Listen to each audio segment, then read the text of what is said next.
प्यारे बच्चों नमस्कार। मैथमेटिक्स के इस वीडियो में आपका स्वागत है।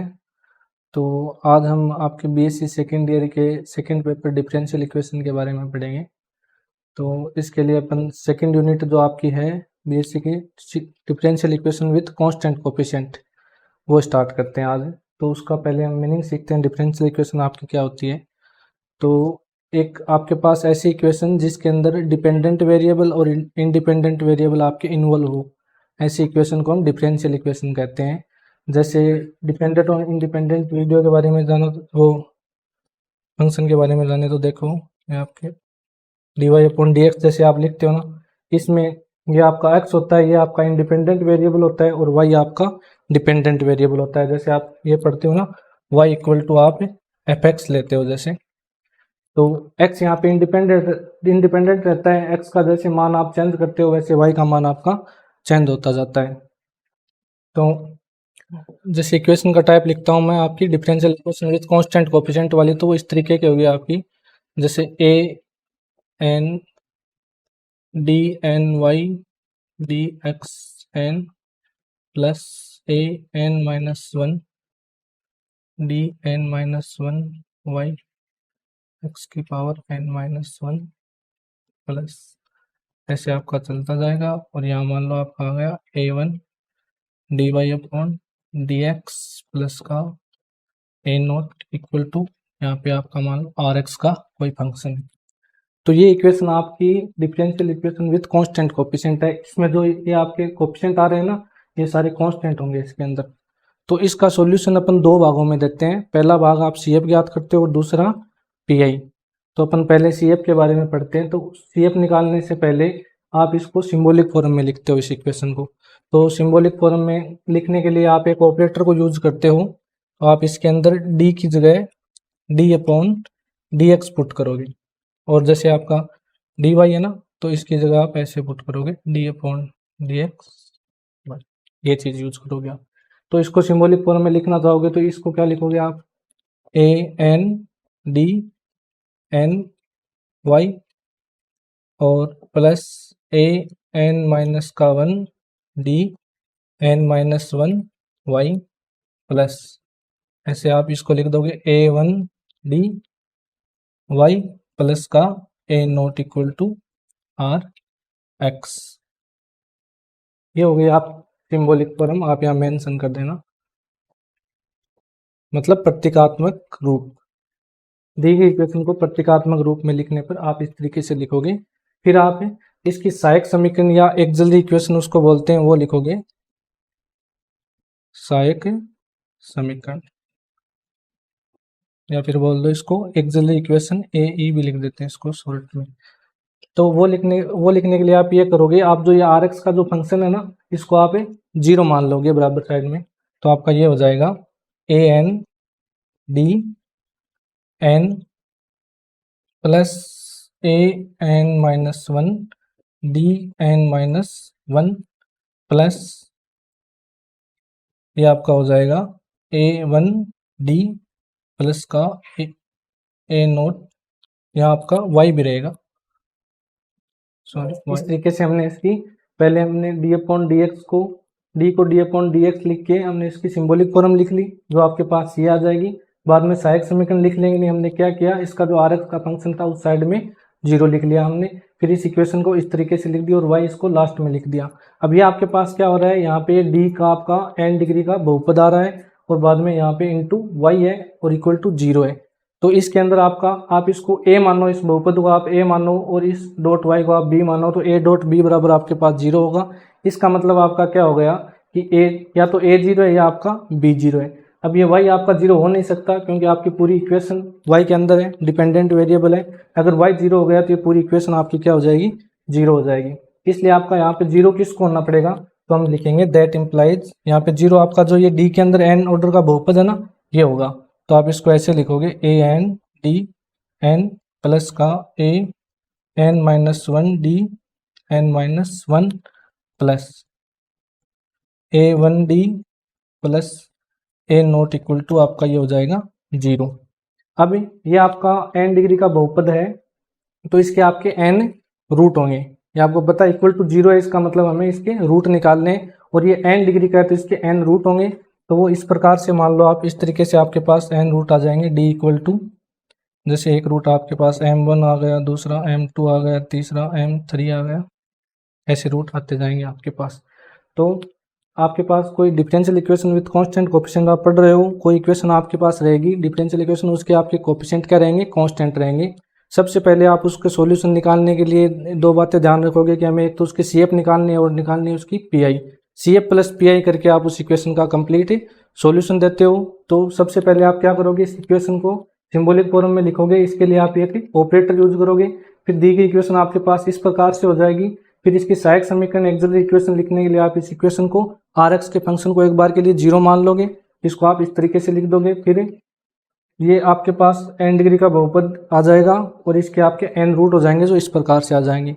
तो पहला जो सी एफ इसका डिफरेंशियल इक्वेशन का आपका जो सॉल्यूशन है उसका उसके सी एफ का मान इसके रूट के आधार पर ज्ञात किया जाता है आपका। जैसे जैसे जिस टाइप के रूट आएंगे उस हिसाब से आपकी सी एफ लिखी जाएगी, और पी आई का अलग मेथड है वो अपन बाद में देखेंगे। तो ये जो सी एफ है आपकी, ये रूट आपके पास कितने प्रकार के आते हैं उस हिसाब से उन पर डिपेंड करती है। जैसे ये जो m1 m2 m3 रूट है, ये आपके पास ऐसे आ सकता है कि सारे रूट रियल आ गए और आपके पास अनइक्वल आ गई। ऐसा हो सकता है आपके पास कि ये सारे रूट आपके पास क्या आ जाए, इक्वल आ जाए। ऐसा हो सकता है कि रूट आपके पास कॉम्प्लेक्स आ जाए। तो ये 3 तरीके के रूट रहेंगे आपके पास, और तीनों के हिसाब से अलग अलग मेथड से आपकी पीआई ज्ञात की जाएगी। तो अपन अब देखते हैं, मान लो पहला अपन केस लेते हैं कि सारे रूट आपके पास क्या है, रियल है। जो ये डी के जो सारे मान आ रहे हैं वो कैसे हैं, आपके रियल है, और सारे क्या है, अनइक्वल है। तो उसके लिए आप सी एफ कैसे लिखोगे वो देखते हैं अपन। तो जैसे अपन सी एफ का पहला केस पढ़ रहे हैं अपन,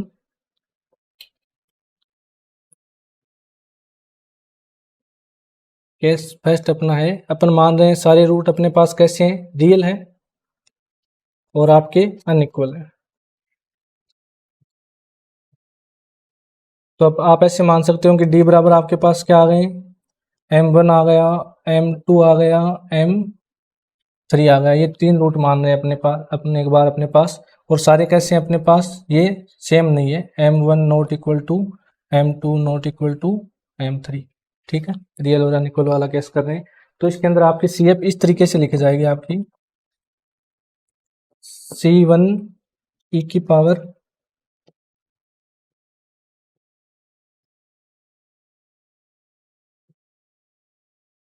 c1 e की पावर m1x, जो पहला रूट है आपका वो आएगा, प्लस c2 e की power m2x plus c3 e की पावर m3x।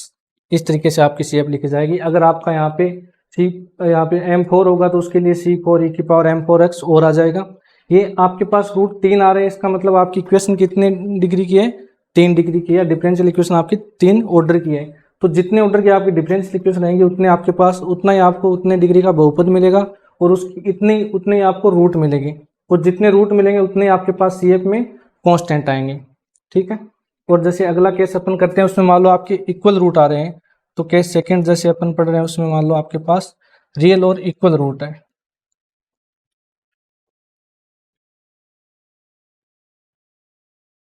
रियल और इक्वल रूट है, जैसे वो आपके पास क्या हो जाएंगे, डी बराबर एम एम एम, इस तरीके से मान लो आपके पास 3 रूट हैं। तो इसमें आप सी एफ लिखने के लिए ये करोगे, c1 plus c2 c2x plus c3x square, और यहाँ पे आप लिख दोगे e की पावर mx लिख दो। अगर 3 रूट है और आपके पास तीनों ही सेम है तो आप इस तरीके से उसकी सी एफ लिख दोगे। या जैसे आपके पास यहाँ पे मान लो n रूट होंगे ना, तो ये c1 c2 के साथ x चलता रहेगा, और n रूट सेम होंगे तो यहाँ पे क्या आ जाएगा आपके पास लास्ट में n-1 आ जाएगा। जैसे 4 रूट है आपके पास तो आप आगे क्या हो जाएगा, c4x की पावर 3 हो जाएगा, और यहाँ पे e की पावर mx आ जाएगा। जितने रूट होंगे उतने पास आपके पास कांस्टेंट आएंगे, ये बात ध्यान में रखनी है। तो इक्वल रूट होंगे तो उसके लिए ऐसे लिखा जाएगा। और आपके पास मान लो ऐसा आ गया, इक्वल रूट भी आ गए और अनइक्वल रूट भी आ गए, तो उसके लिए आप ये करोगे कि अनइक्वल आ रहे हैं उनके उनकी तो आप अनइक्वल वाले केस के उस हिसाब से सी एफ लिख दोगे, और जिनमें इक्वल आ रहा है उनकी इक्वल वाले हिसाब से लिख दोगे। तो ये अलग अलग कर लेंगे हम। बाकी ये कांस्टेंट आपके चलते जाएंगे, जितने आपके पास रूट होंगे उतने कांस्टेंट चलते जाएंगे। एग्जांपल से आपके क्लियर हो जाएगा। आगे हम ऐसा पढ़ते हैं जिसमें आपके पास क्या आ जाए, कॉम्प्लेक्स रूट आ जाए।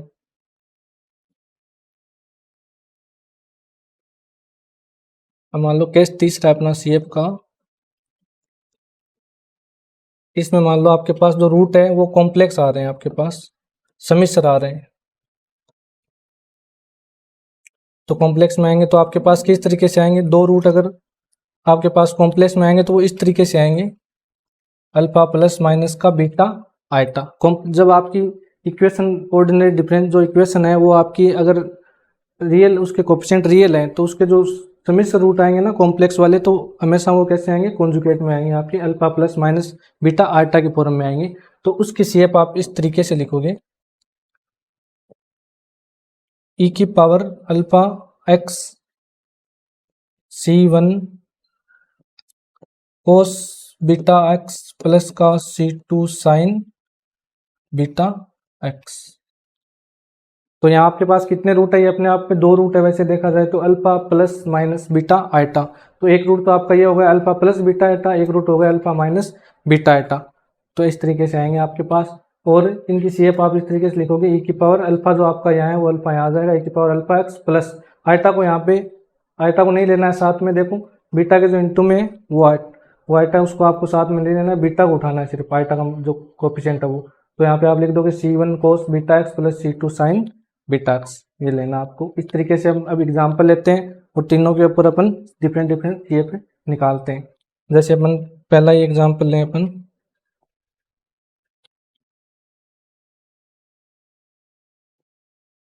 जैसे मान लो अपने पास सिर्फ शेप निकालना सीख रहे हैं हम अभी, तो मैं ऐसी इक्वेशन मान लेता हूँ अपने पास, जैसे ये है D2, सीधी सिंबॉलिक फॉर्म में मान रहा हूँ यहाँ पे,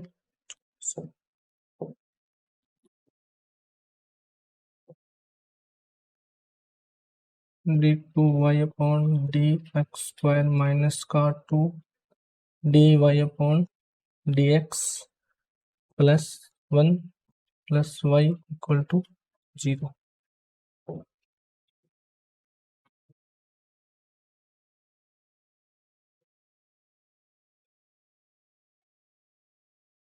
ये चीज़ है अपन। तो पहले तो आप इस इक्वेशन का सॉल्यूशन निकालने के लिए, यहाँ पे आपके पास आर एक्स तो है नहीं, तो आपको सिर्फ इसकी सी एफ ही इसका कंप्लीट सॉल्यूशन हो जाएगा। तो अपन सी एफ निकालने के लिए पहले क्या करेंगे, इस इक्वेशन को अपन सिंबॉलिक फॉर्म में लिखेंगे। तो सिंबॉलिक फॉर्म प्रतीकात्मक रूप में लिखने के लिए आप क्या करोगे,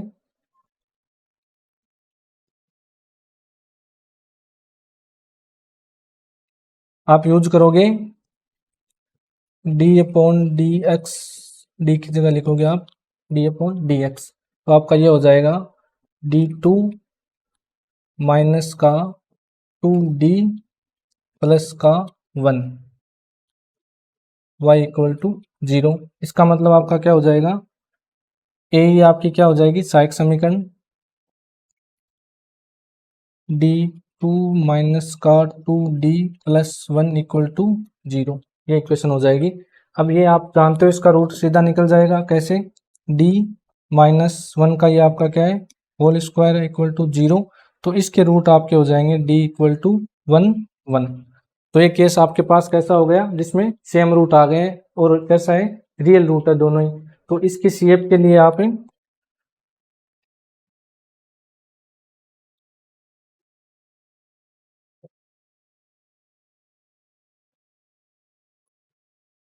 तो इसकी सीएफ आप इस तरीके से लिखोगे, अब C1 प्लस C2 एक्स ई की पावर एम एक्स, और एम का मान यहाँ पे क्या आपका 1 है, तो यहाँ लिख दोगे आप 1 एक्स या ओनली एक्स। तो आप यहाँ देख सकते हो कि आपकी इक्वेशन कितने ऑर्डर की थी, इक्वेशन 2 ऑर्डर की थी। यहाँ पे ये 2 ऑर्डर की इक्वेशन थी आपके पास, और आपको सिंबॉलिक फॉर्म लिखने के बाद ये जो बहुपद मिला ये 2 डिग्री का मिला, और इसके आपको कितने रूट मिलेंगे, 2 ही रूट मिलेंगे। तो सी एफ के अंदर कांस्टेंट आपके पास कितने आएंगे, 2 ही आएंगे। तो ये आपका वैसे दूसरा केस हो गया है जिसमें आपके कैसे हैं रूट, कैसे हैं रियल है और इक्वल है। अब अपने एक रियल और अनइक्वल वाला लेके देखते हैं।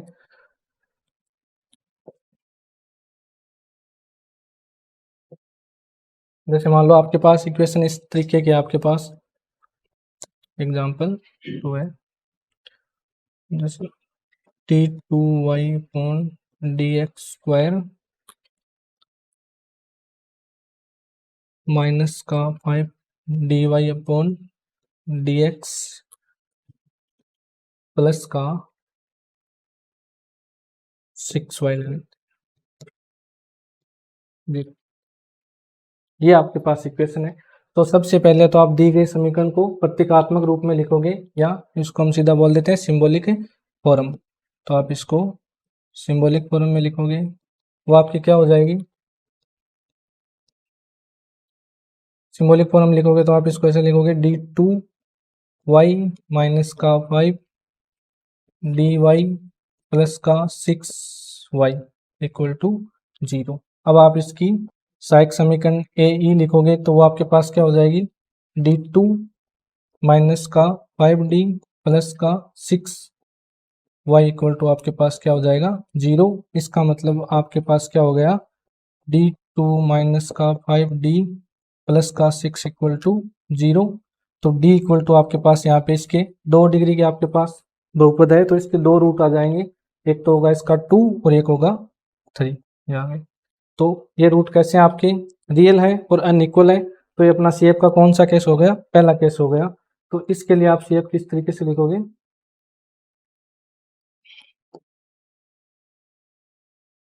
इसके लिए आप सी एफ इस तरीके से लिख दोगे, c1e⁻² प्लस c2e⁻³ दोनों रूटों का आपने क्या किया, यहाँ पे लिख दिया e⁻m1x e⁻m2x। क्या बोला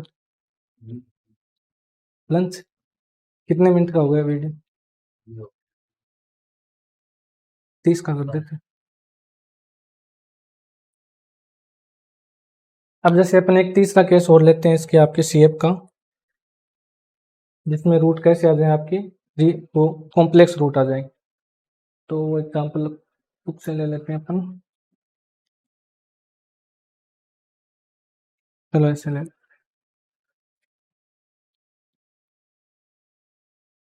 लेते हैं एग्जाम्पल।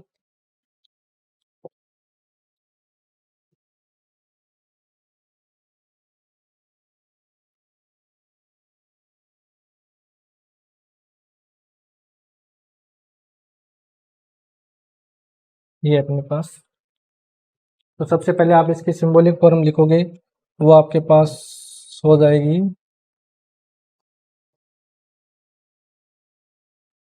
ये हो जाएगी आपके पास d2 प्लस का 4y इक्वल टू 0 हो जाएगी।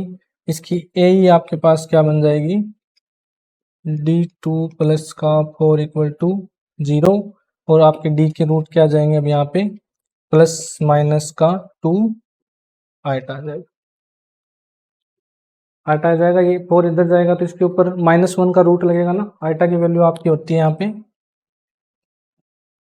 -1 का रूट आइटा होता है। तो इसको आप 4 को इधर ले जाओगे तो -4 होगा, और -1 होगा उसके ऊपर भी रूट लग जाएगा, 4 के ऊपर लगेगा तो प्लस प्लस -2 हो जाएगा, और -1 पे रूट लगेगा तो उसकी वजह से आइटा आ जाएगा आपका यहाँ। तब इसकी आ गया आपके पास alpha plus minus beta iota वाला केस हो गया ना आपके पास। जैसे अपन इसको ये लिख सकते हैं d equal to 0 plus minus का 2 आइटा। तो यहाँ पे अल्फा का मान तो आपका 0 है और बीटा का मान यहाँ पे 2 है।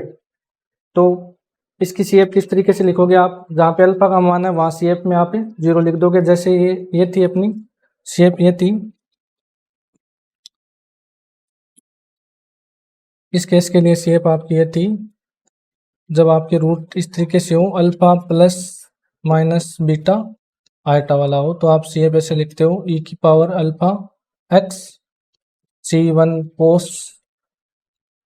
Beta x plus c2 sin beta x, इस तरीके से लिखते हो। तो यहाँ पे अल्फा का मान आप पुट करोगे 0 तो इसका मान 1 हो जाएगा, और बीटा की जगह आपका यहाँ पे क्या आ जाएगा 2 आ जाएगा, जो आइटा के मल्टीपल है।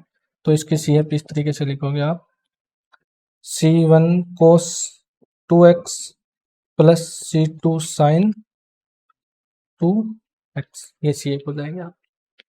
अब अपन एक आध एग्जाम्पल करते हैं आपकी बुक के, पहले आप इसको एक बार फिर से देख लो।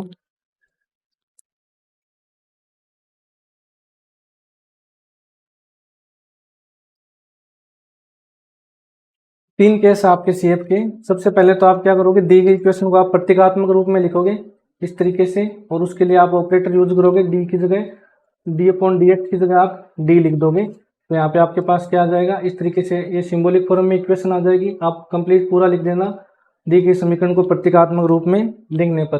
फिर आपकी दी गई इक्वेशन की सहायक समीकरण ये हो जाएगी, जिसमें आप आर एक्स का फंक्शन अगर कोई है वहाँ पे, वो फंक्शन आपका सिर्फ पीआई में काम आता है। सीएफ में आपका जो दी गई इक्वेशन है उसको प्रतीकात्मक रूप में लिखने के बाद जो आपका बहुपद बनता है डी में, उसके रूट काम आते हैं सिर्फ। और वो रूट आपको कितने टाइप के मिलेंगे, तीन टाइप के मिलेंगे। एक तो आपके पास रियल और अनइक्वल, और एक आपके पास कैसे मिल जाए, रियल और इक्वल मिल जाए, और एक आपके पास कैसे मिल जाए, कॉम्प्लेक्स मिल जाए। तो कॉम्प्लेक्स आएंगे तो कैसे आएंगे, आपके पास कॉन्जुगेट में आएंगे, अल्फा प्लस माइनस बीटा एटा की तरह आएंगे। तो उनके लिए सीएफ आपकी साइन और कोस में लिखी जाएगी, जो आपका ये केस है। और यहाँ पे रियल और अनइक्वल आए तब आप एम को ऐसे ई की पावर में एक एक को लिख देना। जितने ऑर्डर की आपके पास इक्वेशन है उतने आपके पास यहाँ पे कांस्टेंट आने ये होगा आपके पास, और इस तरीके से आप इसको लिख दोगे। ये आपका दूसरा एग्जांपल है differential equation with constant coefficient की। तो इस समीकरण को सबसे पहले अपन क्या करेंगे, सिंबॉलिक फॉर्म में लिखेंगे। तो दिए गए समीकरण को प्रतीकात्मक रूप में या सिंबॉलिक फॉर्म में लिखने पर तो ये क्या बन जाएगा आपका, डी अपॉन डी एक्स की जगह आप क्या लिखोगे, डी लिखोगे तो ये आपका बन जाएगा डी क्यूब वाई माइनस का डी टू वाई माइनस का डी डी वाई, और ये प्लस का आपके पास आ जाएगा वाई इक्वल टू 0।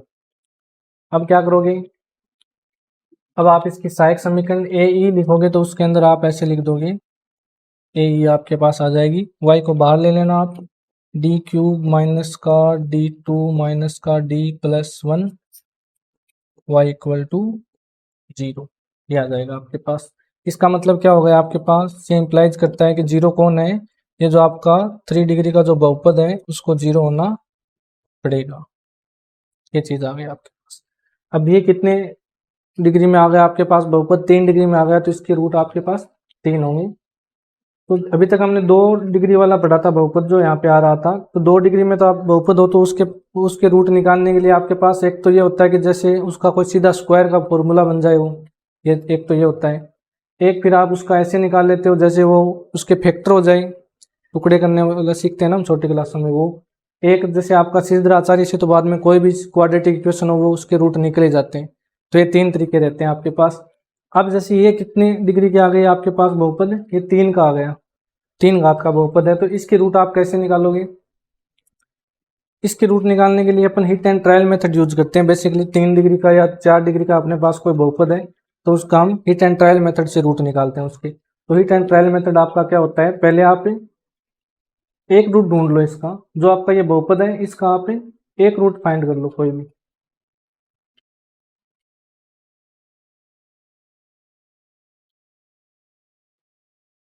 इसका आप कोई भी एक रूट फाइंड कर लो, उससे बाकी 2 और निकल जाएंगे।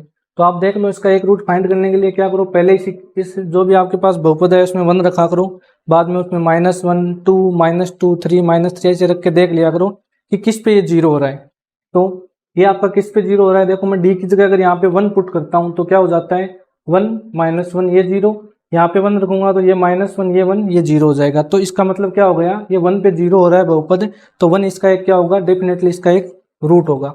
1 इसका एक रूट है, तो इसके लिए हम एक देखो यूज करते हैं इस तरीके से। अब d बराबर 1 इसका क्या हो गया, आपका इस बहुपद का एक रूट हो गया, मूल हो गया इसका। तो d - 1 इस बहुपद का क्या हो जाएगा, आपका एक फैक्टर हो जाएगा। d - 1 इसका क्या हो गया, एक फैक्टर हो गया। तो आप इसको d - 1 को आप 3 बार इस तरीके से लिख लो, d - 1 d - 1 d - 1। 3 डिग्री के बहुपद निकालने के लिए सबसे शॉर्टकट और सिंपल ये मेथड है अपना, d - 1 d - 1 3 बार लिख लिया। d बराबर 1 इसका एक रूट था तो इसका एक फैक्टर d - 1 हो जाएगा, ये ध्यान रखना है। तो ये d - 1 d - 1 d - 1 को हम 3 बार लिखा, क्या रखोगे यहाँ पे कि इसको मल्टीप्लाई करते हैं यहाँ पे d क्यूब बन जाए, तो आप d स्क्वायर लिखोगे यहाँ पे। d स्क्वायर लिखते ही आपका क्या बन जाएगा, यहाँ पे d क्यूब माइनस का d स्क्वायर बन गया, d क्यूब माइनस का d स्क्वायर बन गया। तो ये देखो d क्यूब आ रहा है यहाँ पे, माइनस का d स्क्वायर आ रहा है, आ गया। अब अपने को क्या चाहिए, इस फैक्टर से अपने को क्या चाहिए, ये 2 टर्म आ गई। अब अपने को माइनस डी चाहिए, मतलब इस फैक्टर को मैं किस से मल्टीप्लाई करूँ कि आपके पास माइनस का डी आ जाए। तो इसको हम यहाँ -1 रख देंगे। जैसे यहाँ पे -1 रखेंगे तो यहाँ पे क्या बन जाएगा, ये माइनस का डी और प्लस का 1 बन गया आपका। और अब ये यही बहुपद था आपके पास और ये चीज आ गई है, तो अपन क्या करेंगे, इस वाले फैक्टर को 0 से मल्टीप्लाई कर देंगे।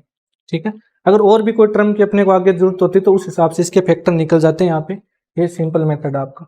तो यहाँ पे क्या हो गया, ये आपका 0 है। अब इस इक्वेशन को, ये जो आपका बहुपद है, इसको चाहे आप ऐसे लिख दो चाहे ऐसे लिख दो, एक ही बात है, क्योंकि हम यहाँ पे देख सकते हैं कि इसी जो चीज है इसको ऐसे लिखा गया है और इसी को ऐसा लिखा गया है। तो आप इसको रफ में कर लेना और देख लेना जब क्वेश्चन सोल्व कर रहे हो तो ऐसे करके, और इसके आराम से रूट निकाल लेना। तो आ गए रूट इसके, नहीं मतलब इसके फैक्टर हो गए ना। तो d-1 d-1 d-1 तीनों में कॉमन आ रहा है तो आप इसको बाहर ले लोगे। d-1 को जैसे ही बाहर लिया तो अंदर आपके पास क्या बच गया, ये क्या आ गया, d² माइनस का यहाँ से 1 आ जाएगा ना, और 0 है उसको लिखना नहीं है, तो ये आ गया आपके पास। मतलब इस जो बहुपद है इसको अपन ऐसे लिख सकते हैं, ये चीज है अपने पास। ये अपन ने यूज किया हिट एंड ट्रायल मेथड और इससे इसके फैक्टर कर लिए। ठीक है, अब ये तो आपका हो ही गया फैक्टर, और इसके 2 रूट निकलेंगे इससे। तो आप जानते हो a² - b² वाले फॉर्मूले से आप इसको क्या लिख सकते हो, a+b और a-b लिख सकते हो। तो इसको आप क्या लिख दोगे, d-1 और इसको लिख देना आप d-1 और d+1 इक्वल टू 0। अब d बराबर आपके पास क्या हो जाएगा, 1 1 और -1, ये इसके क्या आ जाएंगे, आपके रूट आ जाएंगे। अब रूट आ गए तो आपके पास इसमें कैसे रूट आ रहे हैं, सेम रूट भी आ रहे हैं और अलग अलग रूट भी आ रहे हैं। तो इसके लिए आप क्या करोगे, CF लिखोगे।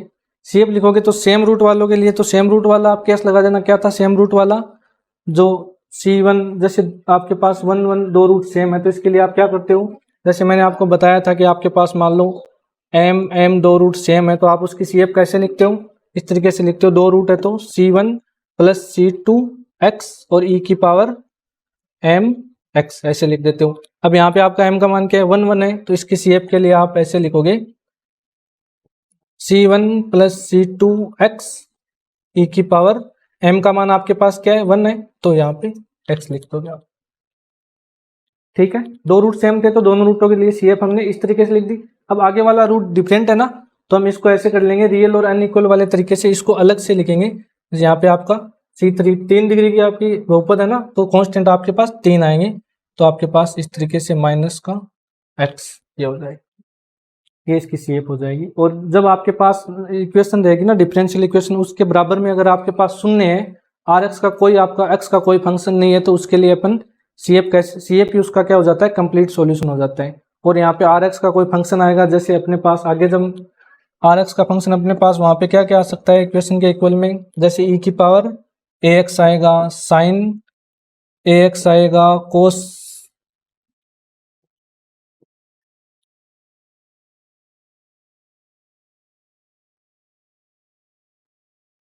साइन ax आएगा आपके पास, कोस ax आएगा आपके पास, टेन ax आएगा, और ट्रिग्नोमेट्री फंक्शन सारे आ जाएंगे आपके पास। और इसके अलावा आपके पास ऐसा भी आएगा, x की पावर m आ जाए, और क्या आ जाए, जैसे e की power ax sine bx type से आ जाए।